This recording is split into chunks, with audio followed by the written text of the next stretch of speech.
ضدی خواتین ہمیشہ ناکام رہتی ہے۔ اس بیانیے کو ذرا غور سے سن لیجئے۔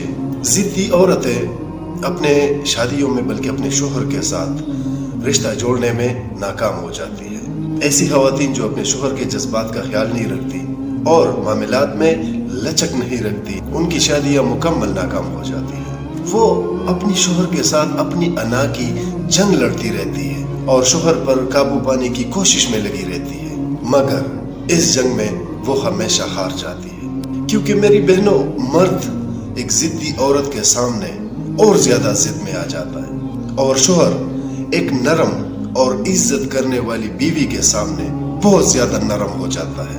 ایک ضدی عورت سوچتی ہے کہ وہ اپنی رائے پر اصرار کر کے جیت جائے گی اور وہ کسی بھی مخالفت کا سامنا کر سکے گی، جبکہ وہ یہ بھول جاتی ہے کہ یہ جنگ وہ اپنی ضد اور زبان سے جیت بھی جائے تو وہ اس دل سے محروم ہو جائے گی جو اسے پیار کرتا تھا اور صرف اسی کی فکر میں لگا رہتا تھا۔ تو میری ضد کرنے والی بہنوں، یاد رکھنا، تمام ثقافتوں اور حکمتوں میں ایک آسان، نرم، ہمدرد اور درگزر کرنے والی عورت کی ہی تعریف کی گئی ہے۔ یہاں تک کہ بڑے بزرگوں نے بھی ایسی عورت کی تعریف کی ہے جو اپنے شوہر کا احترام کرتی ہے اور نرمی اور حکمت کے ساتھ بولتی ہے۔ تو میری بہنوں، اپنے شوہروں کے ساتھ ضد نہ کریں، پیار سے گائیڈ کریں، پیار سے سمجھائیں۔ آپ یقین کریں کہ آپ کا شوہر آپ پر اپنی جان بھی نچھاور کر دے گا۔